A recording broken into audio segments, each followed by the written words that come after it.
자, 갈래 복합 10이고요. 네. 가글부터 보도록 할게요. 현대 소설의 미학적 성과 얘기하는데 그냥 닥쳐.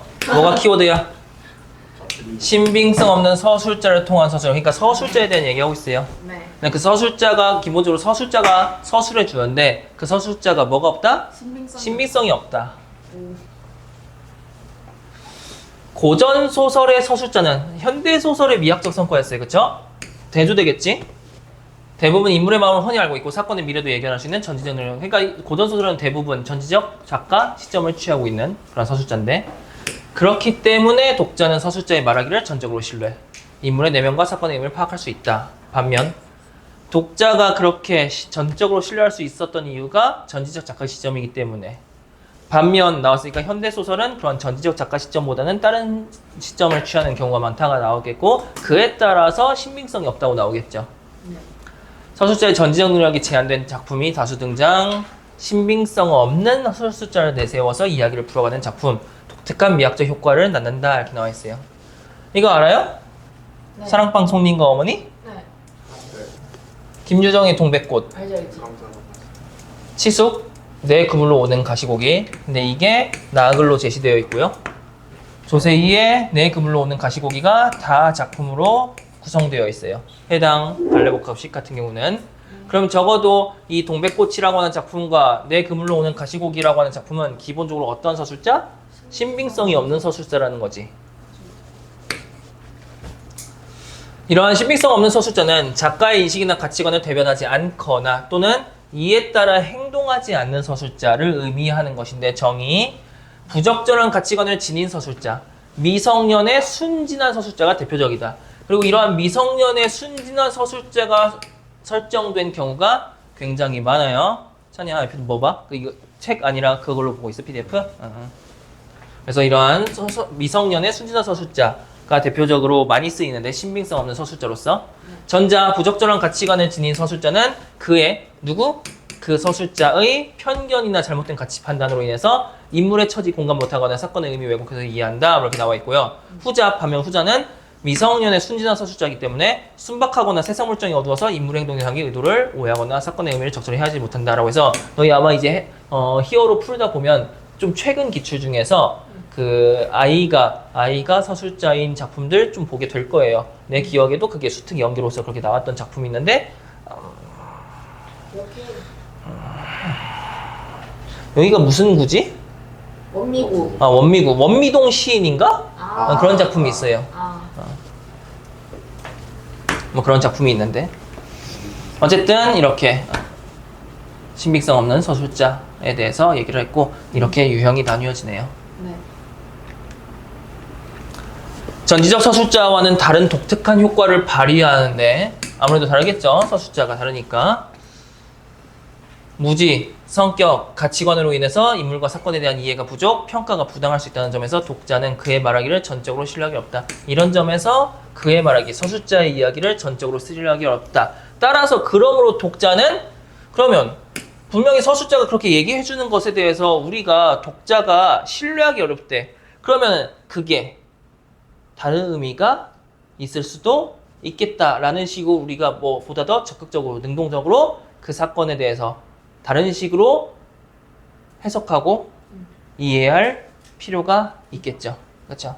그래서 서술자의 말하기 너머에 있는 실체, 인물의 의도 이런 것들을 적극적으로 추론할 필요가 있다는 거죠. 그걸 중간에서 우리 독자들에게 전달해주는 서술자를 우리가 뭐하지 못하니까 신뢰하지 못하니까 그가 전달하는 것이 진실이 아닐 수도 있으니까 그래서 이러한 필요가 있다라고 하는 걸 얘기해주는 부분이 A 부분이었어요. 그렇죠? 그 과정에서 독자는 서술자의 순진하거나 어리숙한 말하기에서 재미, 연민 느끼면서 웃지만 부적절한 가치관이나 편견에 갇힌 말하기에 대해서는 비판적 태도를 보이며 냉소하게 된다.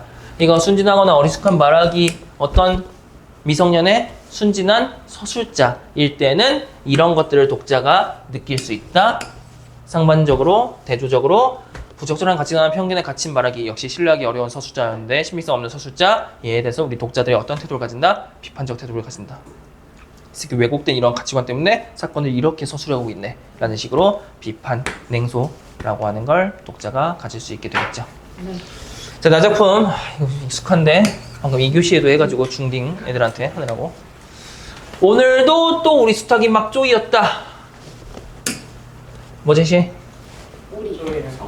서술자가 얘기하고 있어요. 그리고 나 다 작품 구성되어 있는데 해당 서술자들은 분명히 무슨적 서술자가 아니에요? 전지적 작가 시점이 아니에요? 그럼 전지적 작가 시점이 아니라고 하는 것은 기본적으로 몇 인칭? 1인칭. 왜냐하면 1인칭이 주인공과 관찰자도 아니고 3인칭의 전지적 작가 시점이 있는 건데, 뭐 물론 3인칭 관찰자 시점도 있긴 하지만 아마 1인칭 시점일 거예요. 그리고 그 1인칭 시점의 서술자가 일단은 기본적으로 왜곡된 가치관을 가지고 있는 인물인지, 그 신빙성 없는 서술자 두 유형 말했었으니까 그렇게 왜곡된 가치관을 가지고 있는 인물인지 순진한 어린아이인지. 근데 동백꽃 같은 경우는 배경 지식을 갖고 있는 경우들도 많죠. 그렇죠? 순진한 어린아이가 서술자, 강원도 시골의 소년이라고 말할 수가 있겠고요. 내가 점심 먹고 나무를 하러 갈 양으로 나올 때 산에 올려서 이러니까 이렇게 닭소리가 들린 거죠. 아니나 두 놈이 또 얼렸다라고 해서 우리 수탉이 막 쪼이고 있는 사건 제시했어요. 점순내 수탉, 대가리가 크고요, 막 이렇게 생기는데 덩절이 적은, 그 몸집이 작은 우리 수탉을 함부로 그렇게 막 쪼고 있는 장면. 그것도 그냥 그렇게 하는 것이 아니라 이렇게 지속적으로 그렇게 면두를 쪼고 있는, 모가지를 쪼고 있는 그러한. 그러면 이 못생긴 것은 쪼일 적마다 주둥이로 따릉을 받으며 킥, 이렇게 비명을 막 이렇게 킥킥 낼 뿐 아물지도 않은 면두를 또 쪼여 붉은 선혈은 뚝뚝 떨어진다 라고 해서 일단 여기서 사건 잡을 수 있는 거, 나가 서술하고 있는 내용, 우리 수탉이 쪼이고 있다. 누구한테? 점순내 수탉에게. 그걸 우리에게 서술해주고 있어요. 이걸 가만히 내려다보자니 내 댕강이가 터져서 피가 흐르는 것 같이 두 눈에서 불이 번쩍 난다라고 해서 자신의 닭의 면두에서 선혈이, 피가 흐르고 있는 장면을 보고 마치 내가 피를 흘리는 것과 같이 그렇게 마음이 아프고 안타까운 거죠. 그래서 지게막대기로 저놈의 점순내 닭을 후려칠까 하다가 왜 이렇게 해가지고 떼놓은 거죠. 자, 그래서 지금 여기까지가 두 수탉의 싸움, 그것을 서술하고 있는데 이번에도 점순이가 싸움을 붙여놨을 것이다 라고 해서 그 원인을 뭐 하고 있어요? 그렇게 추측하고 있죠. 그 닭 간의 싸움의 원인을 추측하고 있어요. 점순이가 싸움을 붙여놨기 때문에. 그리고 그것을 서술함에 있어서 이번에 도라고 했어요. 그럼 이 추측이라고 하는 것은 그냥 그 확률이 굉장히 적은 추측이 아니라는 것이죠. 왜? 이전에도 그렇게 점순이가 싸움을 붙여서 그 두 수탉이 싸우는 상황이 분명히 있었기 때문에 이런 추측을 하게 되는 거니까. 그렇죠? 확률이 이렇게 높은 추측이었어요. 그래서 내 기를, 내 약을 올리느라고 그렇게 쓸 것이다. 그놈의 계집애가 요새로 들어서 왜 나를 못 먹겠다고 그렇게 아랑거리는지 모른다 라고 해서 글쓴이가, 아니 서술자가 지금 그 이유를 당최 모르겠지만 분명히 그랬을 것이다. 나흘 전 어떤 시점? 과거. 이거 자체가 뭐야? 구성. 역순행적 구성. 4일 전에 감자 족간만 하더라도 나는 저에게, 지에게, 점순이에게 조금도 잘못한 것은 없다. 계집애가 나무를 캐러 가면 갔지 나무 울타리 엮는데 생이질을 하는 것은 다 뭐냐? 발소리 죽여가지고 등 뒤로 살며시 와서. 그러니까 서술자가 울타리를 엮고 있는데 뒤에서 발소리 죽여가지고 와가지고 계집애가 뭐라고 한 거야? 예, 너 혼자만 일하니? 이렇게 한 거예요. 수작질을 했어요. 그러니까 이 수작이라고 이렇게 말을 건네는 것에 대해서 수작질이라고, 수작이라고 표현한 것 자체가 이러한 말이 썩 서술자에게는 반가운 일이 아니라는 것이죠. 그렇죠? 어제까지도, 자 여기서 말하는 어제라고 하는 건 지금 무슨 시점에서 나흘 전. 그러면 이거는 아까 현재 시점에 따르면 며칠 전? 5일 전이 되겠지. 저와 점순이와 나는 이야기도 잘 안 하고 서로 만나도 본 척만 하고 이렇게 점잖게 지내던 그러한 대면대면한 사이였는데 오늘 갑자기 이렇게 말을 거는 것이 굉장히 의아한 거죠. 그럼 혼자 하지 때로 하디? 혼자 하지 여럿이서 하니? 하니까 너 일하기 좋니? 한여름이나 되거든 하지 벌써 울타리를 하니? 자꾸 이렇게 말을 건네는 거예요. 그쵸? 자꾸 말을 거는 거야. 울타리 엮느라고 바빠 죽겠는데 잔소리를 이렇게 늘어놓다가 남이 들을까봐 손으로 입을 틀어막고는 그 속에서 깔깔댄다. 그래서 그런 말을 하고 나서 이렇게 깔깔대고 있어요. 뭐가 웃겨, 샹. 별로 웃을 것도 없는데 날씨가 풀리더니 이놈의 개지구가 미쳤나 하고 의심하였다라고 해서 나 서술자의 내면 심리가 드러나는데요. 그리고 이 여자아이가, 그러니까 이 누구야, 이름이 뭐지? 아, 점순이가 하는 행위에 대해서 굉장히 의아해하고 있는 내면을 드러내고 있죠. 게다가 좀 뒤에는 집게를 할끔할끔 들여다보더니 행주치마 손으로 꼈던 바른 손, 오른손을 뽑아서 나의 턱 밑으로 이렇게 앉아서 울타리를 이렇게 엮고 있는데 쑥 내미는 거죠, 뭘. 언제 구웠는지 아직도 더운 김이 획 끼치는 감자 3개가 손에 뿌듯이 쥐었다. 너 집엔 이거 없지? 이 맛있는 감자 없지? 이 따뜻한 감자 없지? 너네 집엔 없지? 하고 생색 있는 큰 소리. 지가 준 것을 남이 알면 큰일 날 테니 얼른 여기서 먹어버리란다. 또 하는 소리가 너 봄감자가 맛있단다. 난 근데 다름 아닌 그 봄감자를 자그마치 이렇게 쪄가지고 너한테 주는 거야. 맛있게 먹으렴. 이렇게 되는 거예요. 했더니 반응. 난 감자 먹는다. 니나 많이 처먹어라. 하고 있죠. 그쵸? 그러니까 지금 이 내용들을 누가 서술해주고 있어요? 남자. 서술자. 서술자가 서술해주고 있고요. 그 서술자라고 하는 것은 기본적으로 신빙성 없는 서술자예요. 그러면 여기 다양한 서술자의 서술들이 나와요. 그리고 그 서술자의, 그러니까 나라고 하는 이미지 서술자니까 자신의 내면에 대해서 이야기하는 건 우리가 진짜로 그렇게 느끼고 있다고 생각을 해야겠지. 근데 타인의 내면에 대해서는 나라고 하는 서술자는 직접적으로 알 수가 있어요, 없어요?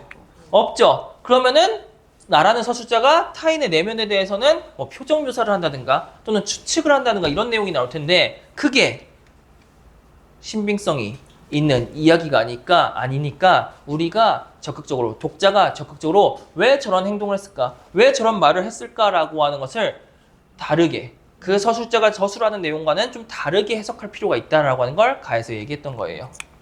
그지? 고개도 돌리려 하지 않고 일어난 손으로 감자를 도로 어깨 너머로 쑥 밀어버렸다. 너나 처먹어. 그랬더니 가는 기색이 없어. 여전히 발 여기 그림자 있고 막 이렇게 아직 여기 뭔가 인기척이 느껴지겠지? 근데 여기 열심히 울타리 엮고 있는 거야. 새근새근하고 심상치 않게 숨소리가 점점 거친다. 이런 소리가 들리고 있는 거죠?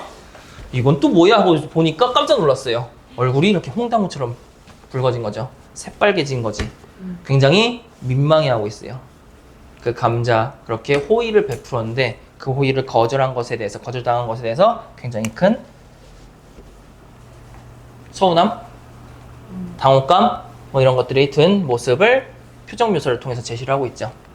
눈에 이렇게 도끼를 결국은 이제 눈물까지 그렇게 나는 모습. 그래서 바구니 집어들고 그렇게 이렇게 뛰어갔어요. 어쩌다 동네 어른이 마을 어른이 너 얼른 시집 가야지 하고 웃으면 염려 마서유 갈 때 되면 어른이 가려고 웬 참견이유 하면서 약간 그렇게 당돌한 모습을 보였던 점순인데 지금 이런 모습을 보였다라고 하는 거 분명히 다르죠. 나를 대하는 태도가 꽤 다르다는 걸 살펴볼 수가 있어요. 천연덕스럽게 그렇게 받는 점순이었는데 부끄러움을 타는 그런 스타일도 아닌데 눈에 이렇게 눈물이 날 정도로 그렇게 분해하는 모습을 보니까 좀 의아한 거지.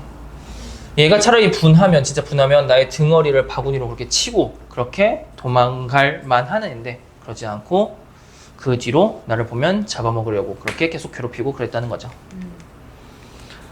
감자를 안 받아먹은 것이 신뢰라면 그냥 주었지. 니네 집에 이거 없지?는 다 뭐냐? 그러니까 이 말이 날 뭐 하게 만들었다?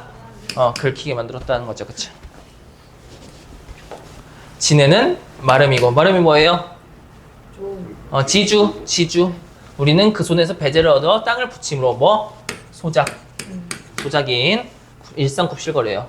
그래서 처음에 점순이네 집 닭이 엄청 싸움을 잘하고 우리 집 닭은 맨날 그렇게 쪼임을 당하는 게 무엇과 무엇의 관계를 보여주기도 한다? 마름과 소작인의 관계를 보여주기도 한다. 그렇게 해석도 가능하고요. 그래서 우리는 처음에 이 마을에 왔을 때 집도 없어서 집터를 빌리고요. 점순이네 집에서. 그리고 그 위에 집 짓도록 그렇게 허락도 받았고요. 그리고 농사 때 양식이 딸리면 점순네한테 가서 그렇게 양식도 얻어다 먹을 정도로 그렇게 인품이 뛰어난 집이라고 그렇게 칭찬했던 그런 집이었는데, 근데 17씩이나 된 것들, 17살이나 된 것들 남녀가 유별한데 그런 소년, 소녀가 이렇게 수근수근하고 둘이 붙어 다니면 동리, 마을에 소문이 사납고, 그럼 그런 소문에 따라서 결국은 그 딸 가진 집, 점순네 집에서 그 소문에 대해서 불쾌할 수도 있고 해서 우리를 쫓아낼 수도 있으니까 어머니가 반드시 점순이랑 내외해라 뭐 이런 약간 주의를 줬었던. 안 그러면 점순네가 노할 것이고, 뭐 점순이하고 일을 저질렀다가는 점순이가 노할 것이고, 그러면 땅도 떨어지고 그렇게 쫓겨날 수도 있으니까 라고 하는 내용이었는데, 해당 그래서 나라고 하는 서술자가 왜곡된 가치관, 세상에 대한 어떤 왜곡된 가치관, 사상 이런 것들을 가지고 있는 인물이라고 잡혀지는 내용이 있습니까? 딱히 그렇진 않죠. 그리고 아까 여기서 17살 된 어떤 남녀라고 했기 때문에 소년이라고 잡을 수도 있을 것 같아요. 그렇죠? 소년 맞죠? 문제 가볼게요.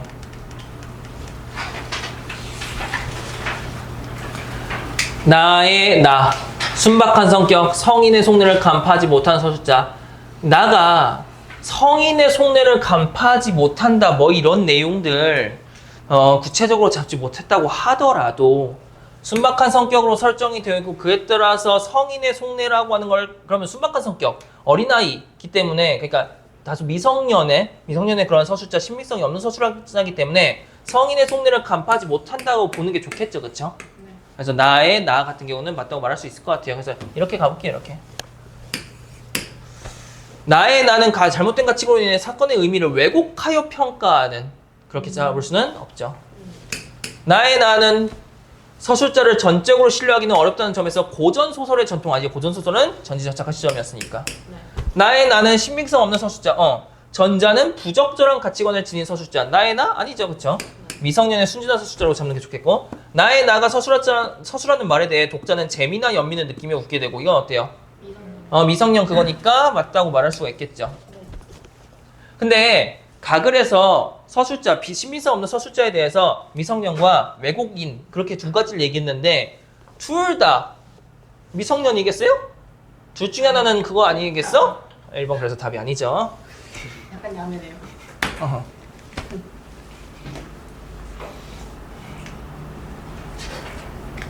A를 바탕으로 기억, 미음을 감상한 내용을 적절하지 않은 것. 일단 A의 내용은 뭐였죠? 검사 조금만 더라도 잘못된 거. 가글에 나와 있는 거 아니야? 대문자 A? 아, 대문자예요? 잘못이 없다는 나의 확신과는 달리 점순이는 자신의 호의를 거절한 나에게 서운할 거야. 기억 부분. 그죠? 네. 점순이가 이상하다는 나의 의심과 달리 점순이의 말건기는 나에 대한 호감의 표시일 거야. 그러니까 이게 지금 뭐 하는 거냐면 A에서 뭐 하라고 했어? 독자가 적극적으로 주체적으로 해석하라고 했었죠? 그 나의 서술과는 다르게 해석하라라는 거예요. 근데 그 다르게 해석하는 거에 있어서 다르게 사건의 의미 또는 다른 인물의 어떤 의도 파악 이런 것들을 할 때 완전히 이상하게 해버리면 안 되겠죠. 그렇죠? 그래도 어느 정도 결이 맞는 식으로 가야 되겠어. 그렇죠? 그래서 점순이의 말거기는 나에 대한 호감의 표시. 나의 부모가 점순애를 칭찬한다는 나의 설명과는 달리 그들의 말, 나의 부모의 말은 점순애를 향한 불만을 반어적으로 표현한 거야. 이게 불만이, 그리고 그렇게 인품이, 그리고 뭐 밥 이렇게 식량이 딸렸을 때 밥까지 줄 정도로, 또는 집터 그 위에 그 집 짓도록 그렇게 허락했다라고 하는 것에 대해서 인품이 훌륭하다는 말이 만약에 반어적으로 표현한 거라면 나의 부모라고 하는 그 인물들은 굉장히 배은망덕한 놈들이죠. 그렇죠? 이걸 반어적으로 표현했다. 나가 어른들의 속내를 잘못 파악했다. 라는 식으로 해석할 만한 근거는 전혀 없죠. 그렇죠?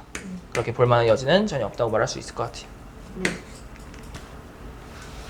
이거는 뭐 역순행적 구성이고 뭐 그렇긴 한데 순서 어떻게 되죠? 일단 처음에 가족이 마을로 오는 거, 동리 오는 거 얘기해야 되겠고, 그 다음에 뭐 얘기해야겠어? 점순이랑 어울리지 말라고. 점순이랑 어울리지 말라고 그렇게 주의를 주는 거. 그 다음에 디귿. 혼자만. 일어나는지 묻고 그 다음에 어. 바구니 이거 감자 사건 있고 나서 점순이가 그렇게 달아나는 거. 그 다음에 이제 현재로 돌아오는 거죠. 이거는 싹 다 뭐였어? 이건 싹 다 과거였죠, 그렇죠? 네.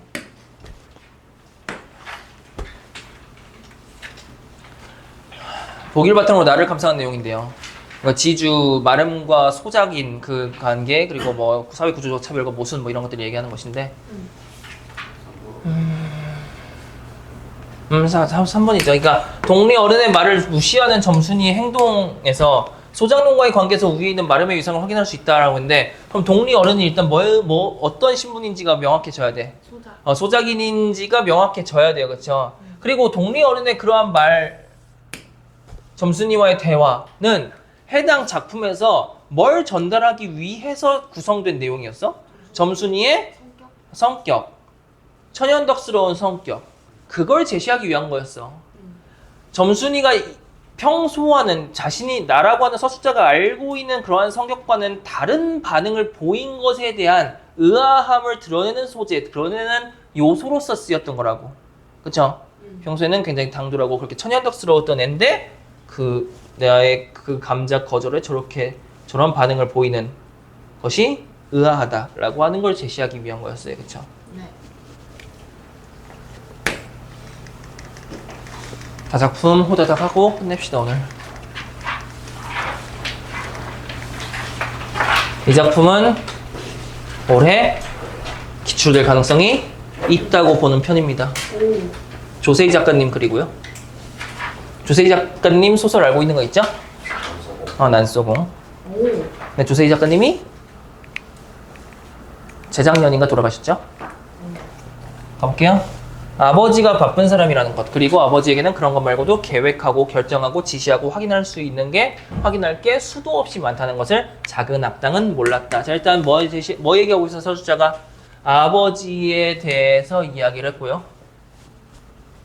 그러한 아버지의 어떤 바쁨, 아버지의 이런 것에 대해서 작은 악당은 몰랐다라고 하고 있어요. 그러니까 두 가지 대상에 대해서 서술자는 얘기하고 있어요. 아버지와 작은 악당. 그리고 아버지와 그 작은 악당 간의 관계는 약간 상반되는 그러니까 대립 구조라고 말할 수가 있겠죠, 그렇죠? 바로 여기 좋지 못해 우리보다 작고 약하지만 그 작은 몸속에 모진 생각들만 쳐넣고 사는, 누구 얘기하고 있는 거예요? 작은 악당 얘기하고 있죠. 작고 약하지만 작은 몸속에 모진 생각들만, 나쁜 생각들만 쳐넣고 사는 이런 부류들, 누구? 작은 악당. 나는 잘 알고 있었다. 그래서 나라고 하는 서술자, 1인칭 서술자 역시 나오고 있고요. 전진적 작가 시점 아니고요. 가글에서 얘기했던 신빙성 없는 서술자일 테고요. 나글이 동백꽃이 미성년의 서술자였기 때문에 이것은 왜곡된 그런 가치관과 사상을 가지고 있는 서술자라고 예측해 볼 수 있어요. 그렇죠? 네. 적어도 얘가 왜곡된 가치관, 사상을 가지고 있는 인물이라면 서술자가 얘가 부정적으로 표현하고 있는 그 대상, 작은 악당이라고 표현되는 대상이 긍정적 가치를 지니고 있는 애일 수 있죠. 나는 그런 부류들에 대해서 잘 알고 있는데, 그들은 우리가 남다른 노력과 자본, 경영, 경쟁, 독점을 통해서 누리는 생존을 공박하고 지들은 무서운 동물에 중독되어 서서히 죽어간다고 단정했다. 그렇게 딱 잘라서 정한 거예요. 말하는 거예요. 스스로 그렇게 말하고 있는 거예요. 그 중독 동물이 설혹, 가난이라 하고 그들 모두가 아버지의 공장에서 일했다고 해도 아버지에게 그 책임을 물어서는 안 되었다. 그럼 결국 아버지라고 하는 존재는 그 공장의 사장 이라고 말할 수가 있겠고, 그 작은 악당이라고 말하고 있는 그 아버지라고 하는 인물의 아들이 되는 나라고 하는 서술자는 그 작은 악당, 그 서술자가 지칭하고 있는 작은 악당은 그 공장에서 일하고 있는 노동자라고 말할 수 있을 것 같아요. 그들은 지들의 자유의사에 따라 은강 공장에 들어가 일을 할 기회를 잡았던 것과 마찬가지로 언제나 마음대로 공장 일을 놓고 떠날 수가 있었다. 라고 해서 만약에 지들이 진짜 그 공장 일이 힘들거나 그렇게 그렇게 일을 함에도 불구하고 여전히 가난한 삶을, 또는 그런 노동 환경이 안 좋다라고 하는 것, 그런 것들 느낀다면 걔네들 스스로 그만두고 떠날 수 있는 애들인데 걔네들 여전히 붙어 있는 거 아니야. 우리 아버지가 뭘 잘못했어. 이러고 있는 거예요. 그러니까 조세희 작가님의 그 난소공이라고 하는 작품을 생각을 해보자면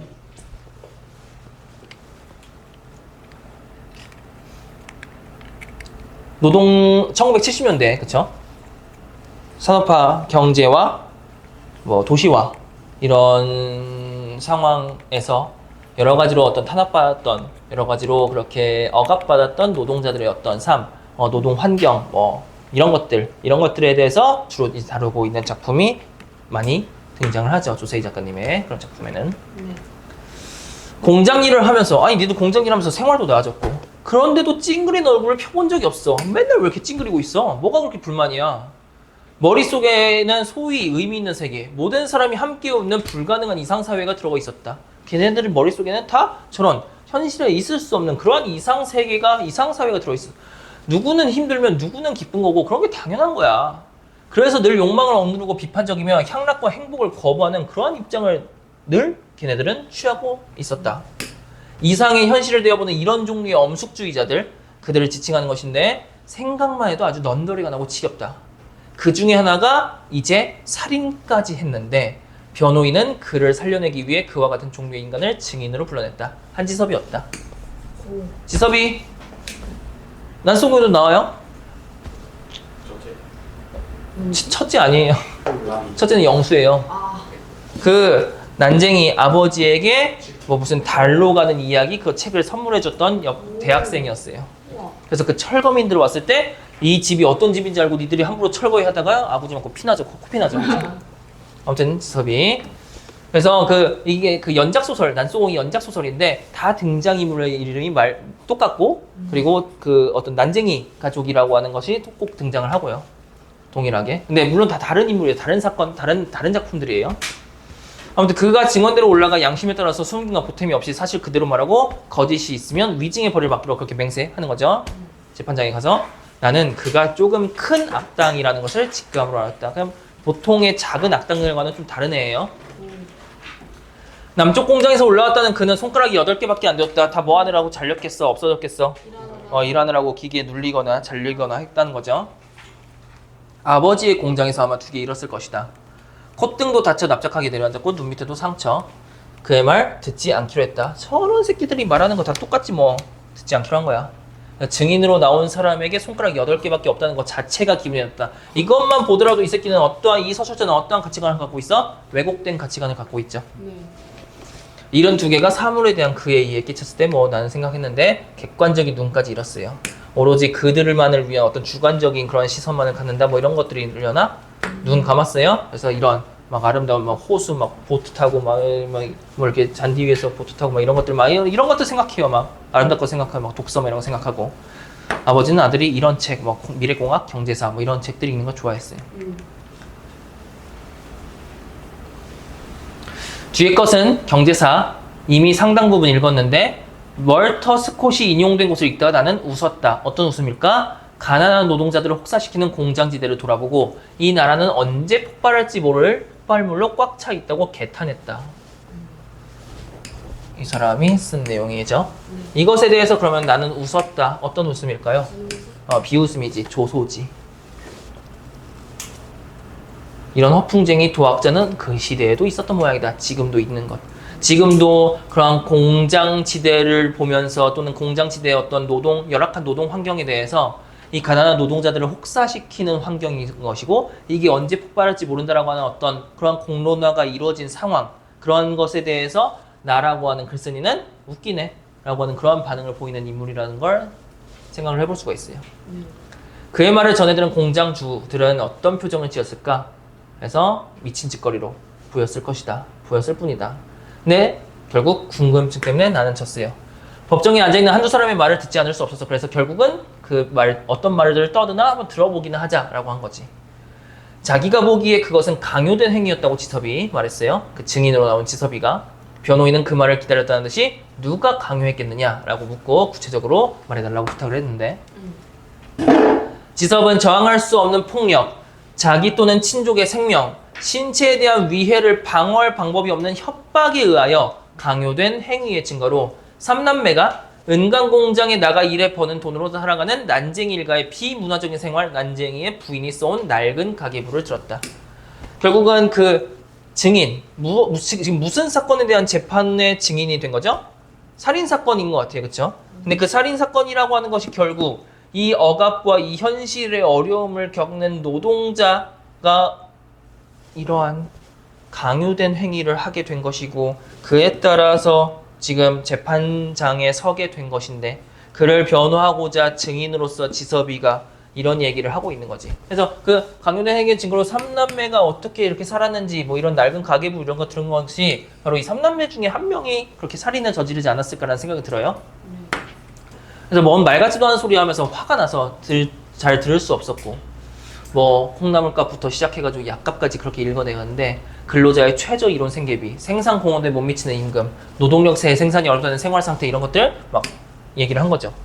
아버지를 정점으로 한 거대한 은강그룹의 부와 힘, 그럼에도 불구하고 대기업으로 계속해 받는 지원과 보호, 고학력의 경영집단, 저임금과 높은 이윤 이런 것들 인간훼손, 자연훼손, 거기다 신의훼손까지 들으면서 그렇게 지섭이 이야기를 한 거예요.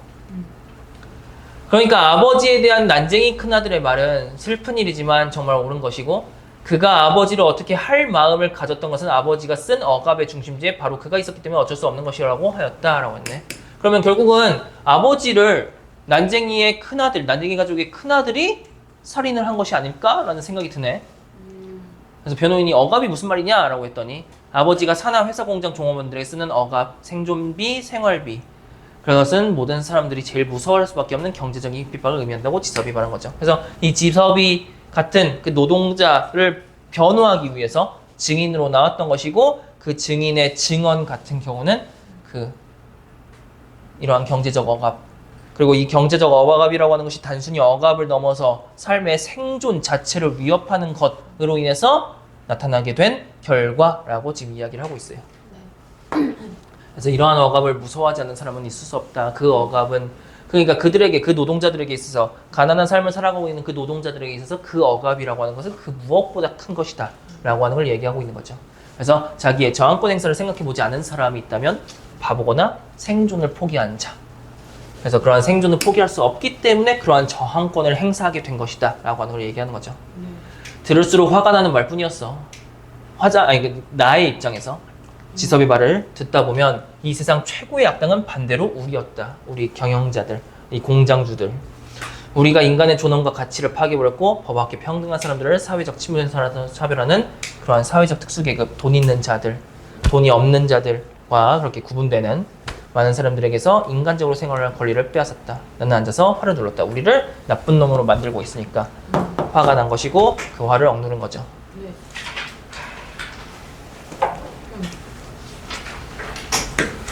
이재명 대통령이 올해 당선됐나? 네. 이번에 되지 않나? 더더욱 가능성이 있습니다. 아, 소년공 출신이죠, 이재명 대통령이. 저번에 SPC도 면하지 않았나? 소년공 출신이지. 진짜 나오면 약간 좀 쫄겠다. 다 서술자는 순박한 성격이 아니에요, 그렇죠? 다가 서술하는 말에 독자는 비판적 태도를 보면 냉소하게 되는 왜곡된 시선을 가지고 있는 서술자니까. 이런 부류들을 잘한다는 나의 확신과는 달리 나는 상대방에 대한 편견을 바탕으로 그들의 처지에 제대로 공감하지 못하고 있는 그런 모습을 보이고 있죠. 4번 맞고요. 허풍쟁이 말이라는 나의 폄하와는 달리 그의 개타는 공장지대를 돌아보면 알게 된 노동 현실에 대한 비판적 인식을 봐야 해. 네, 이게 다 아까 3번 나왔었지, 그치? 맞아요. 그의 개탄, 그 학자의 개탄은 실제로 그렇게 현실을 제대로 본 거죠, 그렇죠? 했죠? 네. 나는 재판 중에 눈을 감고 안락한 분위기의 풍경 떠올린다. 듣기 싫어. 궁금증 파츠 못하고 무슨 말하는지 드러나 보자. 나의 아버지는 나가 미래공학 경제사와 관련된 책을 읽는 것을 좋아했어요. 네. 지섭은 그때까지 한 자신의 증언은 거짓이 없었다며 증언대로 올라가 항변한다. 증언대에 올라가서 이제 그 증언 거짓 없이 하겠다라고 하는 말을 했었고, 그래서 그 말을 보면서 야, 저 새끼 봐라, 저 새끼는 다른 애들보다 큰 악당이네 이렇게 하고 있었던 거고 나가. 변호인은 지섭이 한 말도 특정한 어휘나 표현에 대해서 추가적인 뭐 억압 이런 것들에 대해서 추가적으로 물어보는 내용이 나왔었어요. 네. 이거 가볼게요. 중요 소재가 재판인데 재판은 소설의 오랜 소재. 이를 다룬 소설은 대체로 피해자, 가해자, 증인 등의 생각을 묻는 신문을 중심으로 사건의 실체에 접근하면서 판결을 이루는 그런 구성. 그래서 이렇게 재판을 다룬 소설의 일반적인 어떤 구성. 재판 참여자의 입장이 치열하게 대립하면서 사건과 연관된 계층이나 사회적 문제에 대한 서로 다른 시각도 함께 드러난다라고 했어요. 이 작품에서도 역시 마찬가지로 계층, 사회적 문제에 대한 서로 다른 시각들이 이제 담겨 있는 내용들이 있었죠. 네. 독자는 지섭의 증언과 방청객인 나의 생각을 바탕으로, 그러니까 독자는 지섭의 증언의 내용도 보고 있고요. 방청객인 나의 생각도 우리가 독자는 접하게 돼요. 그렇죠? 재판에서 다루는 사건에 대한 상반된 입장이나 서로에 대한 생각을 확인할 수 있고, 자본가 계층인 우리, 노동자 계층인 저희들을 향한 상반된 시각과 평가도 파악할 수 있다고 했어요. 그럼 선택 지문에 나오는 우리들은 다 뭘로 봐야 돼요? 자본가 계층으로 봐야 되는 것이고요. 저희들이라고 하는 표현은 노동자 계층으로 봐야 돼요. 그쵸? 다음 몇 번이죠? 4번. 서로에 대해서 나는 지섭이 재판의 사건을 이해하는 데 필요한 객관적인 눈을 잃었다고 비난하고, 지섭은 나가 재판의 사건을 제대로 이해하지 못하는 바보이든가 생존을 포기한 자. 너무 쉬웠다. 지섭이 말했던 바보이든가 생존을 포기한 자라고 하는 건 뭐 말하는 거였어? 그렇게 저항권을 행사하지 않는 존재들에 대해서 평가했던 내용이었어요. 네. 그리고 지섭이라고 하는 인물이, 나라고 하는 인물이 어떠한 생각을 하고 있는지에 대해서 알 수 있어, 없어? 없어요. 그쵸? 나에 대해서 나가 이런 생각을 하고 있다라고 하는 건 누구밖에 몰라? 나밖에 모르고요. 그게 누구한테 전달되는 거였어? 이 작품을 통해서 우리 독자들에게 전달되는 거였어. 그 지섭의 말을 얘가 듣고 인용한 거, 얘가 서술자니까 그 듣고 인용한 서술한 내용을 누구한테 결국 전달하는 거였어? 독자에게 전달이 되는 거였어요. 그쵸? 지섭은 모른다.